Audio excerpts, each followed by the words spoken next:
Hey everyone, welcome back. If you're joining us for the first time, I'm thrilled you found this channel. Here, we dive into topics that many shy away from discussing openly. For those of you who are regulars, you know I keep it real.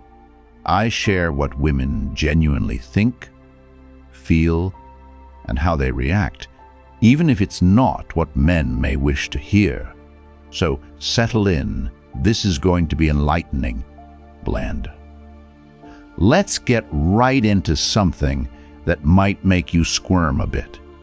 When a woman says she's not interested, it's not always the final word. I know this might sound odd, and that you've likely been told to respect her feelings and move on.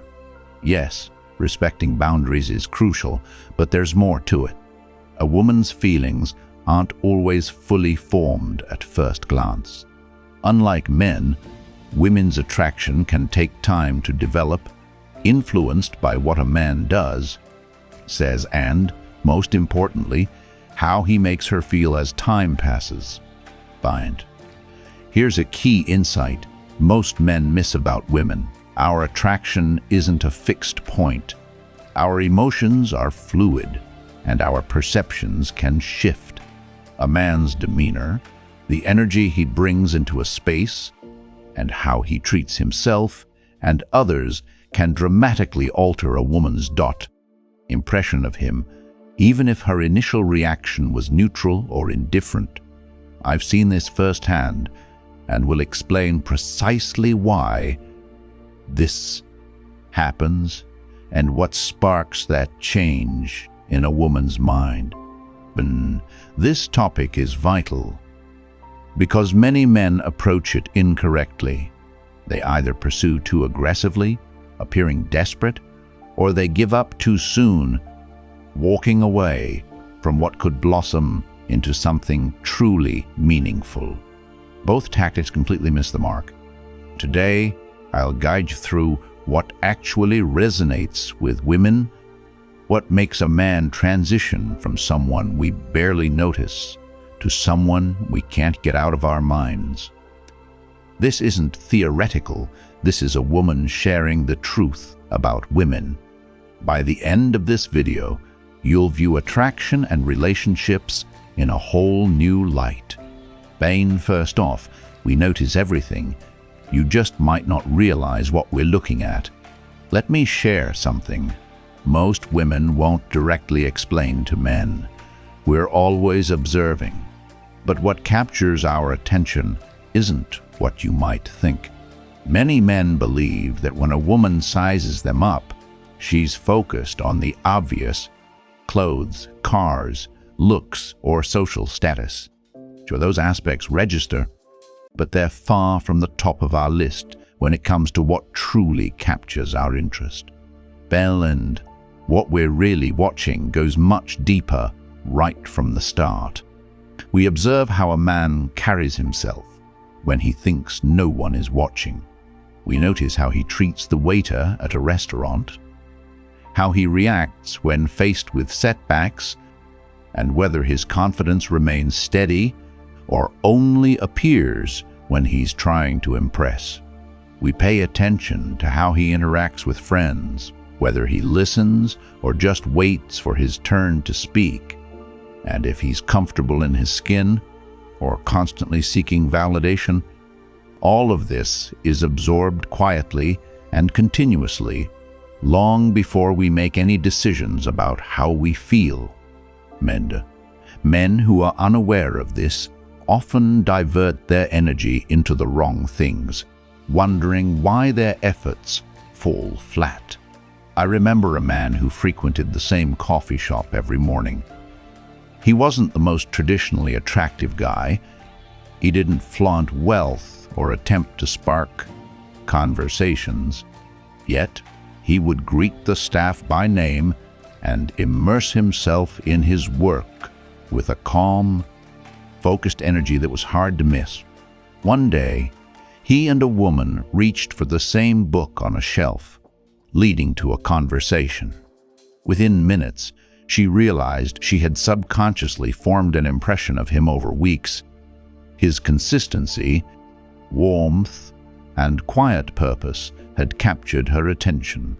That's how women operate. Next, let's discuss the importance of authenticity over trying to impress us. I'm going to be brutally honest here. This is something women often chat about among themselves, but rarely convey directly to men, and it's crucial. When a man tries too hard to impress, we sense it immediately. It's glaringly obvious and unappealing.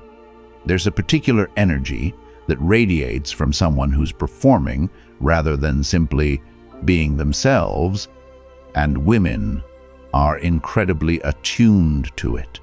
It feels forced and pressured, creating distance instead of drawing us closer because it reveals insecurity, masquerading as confidence. Blend. What does trying too hard look like from our perspective? It manifests as a man who always steers conversations back to his accomplishments, someone who name drops, exaggerates, or laughs too loudly at his own jokes, constantly checking our reactions. It's a man who agrees with everything we say as if he believes that's what we want to hear and shifts his opinions mid-conversation to align with ours.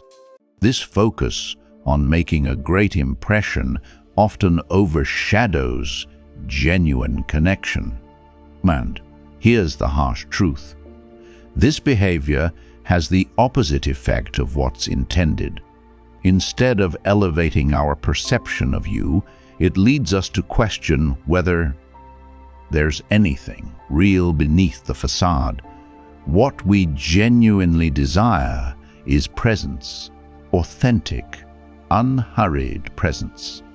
We want a man secure enough to show up as he is, without a sales pitch or highlight reel. A man who asks sincere questions and listens to the answers, who respectfully disagrees when he truly sees things differently, and who can comfortably embrace silence without feeling the need to fill it with impressive anecdotes. Shemja. Now let's talk about that pivotal moment when we decide if you're worth our attention. I want to reveal something most women won't articulate to men. And honestly, many women don't even fully grasp it themselves. In those first few minutes, or sometimes a bit longer, a woman makes an internal decision about whether you're worth her genuine focus. This decision isn't based solely on looks, a smooth pickup line, or a strong first impression. It's rooted in something more instinctual, emotional, and revealing. What triggers that internal assessment? It's a feeling, specifically whether a man's energy feels safe, genuine, and worth investing in. Women are constantly running an internal evaluation of the men we meet, often without realizing it. We ask ourselves questions like, does this man seem comfortable in his own skin, or is he merely performing? Does he make us feel at ease, or does his energy seem needy? Does he appear to have direction in life, or is he just passing time? Does he treat us as someone he's genuinely interested in, or as a target to win over? These questions are answered not through words, but through energy and body language, and the results come quickly. Many men don't realize this assessment is happening, whether they're conscious of it or not. A woman isn't sitting there checking off a list. It's a gut feeling that forms quickly and quietly, and once it takes shape, it's tough to change. That's why first impressions are so crucial. We aren't shallow, but we're wired to pick up on emotional cues swiftly as a form of natural discernment. A man who enters with genuine confidence, maintains eye contact, listens more than he talks, and seems unfazed by the need to prove himself will make a lasting impact. Now, let's address a common misconception, the nice guy syndrome. I want to approach this topic with the respect it deserves, as it often leads to confusion and frustration for well-meaning men. I'm talking about a specific type of nice guy, not someone who is genuinely kind, considerate, and respectful, but a man who uses niceness as a strategy rather than an authentic trait. This is the man who agrees with everything, refrains from sharing real opinions, bends over backward to accommodate every wish, and showers attention before any real connection is made, all driven by a deep need for approval. Men and women can sense this distinction, even if we can't always articulate it. The reason this approach fails comes down to attraction psychology. When a man presents himself as completely available and agreeable from the start, he eliminates the natural tension necessary for attraction to develop. There's no curiosity because everything is already laid out. He's shown all his cards in a bid to be chosen. Most importantly, he doesn't seem to value himself. As a man who truly respects himself wouldn't give everything to someone. He barely knows in exchange for validation. And finally, let's explore what makes us think about you when you're not around. This is crucial. A woman thinking about you outside of your presence isn't a coincidence. It's not random. It happens because of a specific emotional imprint that certain men leave behind after an interaction, and many men don't know how to create it purposefully. Those who do leave a lasting impression remain in a woman's thoughts long after the moment has passed. What really makes a woman think of a man when he's not there is the feeling of being genuinely seen, not just complimented or flattered, but truly.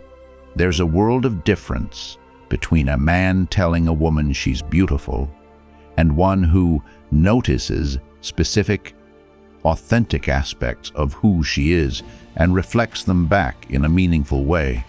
When a man pays enough attention to catch the nuances that others overlook, asks probing questions that penetrate the surface, and makes her feel understood in a way she rarely experiences, that feeling lingers long after the conversation ends.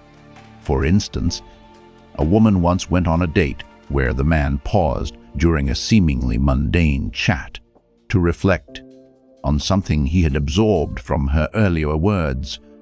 Not just the surface-level stuff, but the subtleties, the emotions behind them. He didn't make a fuss. He simply acknowledged it as if it were a natural part of the conversation. That night, she couldn't stop thinking about him, not because he was the most attractive guy or the date was particularly extravagant, but because he made her feel more understood than she had in ages. Next, let's discuss the fact that we test you without telling you. Here's what we're looking for. Most women won't admit this openly, but it's a reality you deserve to know. We test men. We do it consistently and instinctively, often without realizing it. This isn't a malicious game. It's rooted in a genuine need to discern whether a man is authentically who he claims to be or just performing. To uncover that, we apply a bit of pressure and observe the response. These tests aren't always overt. That's the point. Sometimes it's as simple as canceling plans last minute to see how a man reacts. Does he get desperate and try to reschedule, or does he handle it calmly? Sometimes it's voicing a disagreement to assess whether he stands firm in his beliefs or quickly folds. Occasionally, it involves pulling back in communication to see if he panics or maintains his composure. It could even be sharing something vulnerable to gauge whether he responds with genuine care or uses it as leverage for his own desires. Mandir. These small moments reveal more about a man's true character than anything he could say. We're looking for emotional stability. Does he remain grounded amid uncertainty? We want genuine confidence, not the kind that shines only in good times, but the resilient kind that endures when challenges arise. We seek boundaries. Does he maintain his own while respecting ours? Finally, we want to know if he's authentic. Is he the same in every situation, or does he shift based on what he thinks we want? To wrap this up, I want to share some honest truths that most women won't express directly. Please receive this with the respect it deserves, as it comes from a genuine desire to see you succeed. A lot of men navigate life with an underdeveloped version of themselves, often unaware because no one has taken the time to tell them. They haven't done the necessary inner work or explored their insecurities to understand and overcome them. They haven't built a life driven by purpose independent of whether a woman is in it. Consequently, they present a version of themselves that is still searching, seeking external validation to fill internal voids. And women sense that emptiness. We may not articulate it, but we feel it. No matter how attracted we may be on the surface, that underlying emptiness can hinder genuine connection. Here's the wake-up call I wish more men would heed. The work needs to begin within. Before you focus on dating strategies or conversation techniques, a solid foundation must be laid internally. This involves confronting fears and insecurities, cultivating real confidence through discipline and achievement, and developing emotional intelligence to communicate honestly. Ultimately, becoming a man who is at peace with himself and excited about his future is what truly attracts women. And the hard truth is that many men who struggle with attraction are not facing obstacles due to looks, finances, or they struggle because they haven't truly met themselves. A man who hasn't met himself can't forge authentic connections, no matter how hard he tries. Everything I've shared points back to the same conclusion. Women are drawn to men who are real, grounded, and who have put in the often unseen work to become someone they're genuinely proud of. That's not an unrealistic standard. It's a fundamental one. Danger. Remember this above all else: a woman's initial disinterest is not a judgment on your worth. It's merely a starting point. What unfolds from there hinges entirely on the man you choose to become moving forward. Now, I'd love to hear from you. Did anything in this discussion change how you view yourself or your approach to women? Can you see yourself in any of these insights? Please share your thoughts in the comments. I read every single one and will respond personally. This is a real conversation among real people, and your perspective truly matters. Let's continue building together.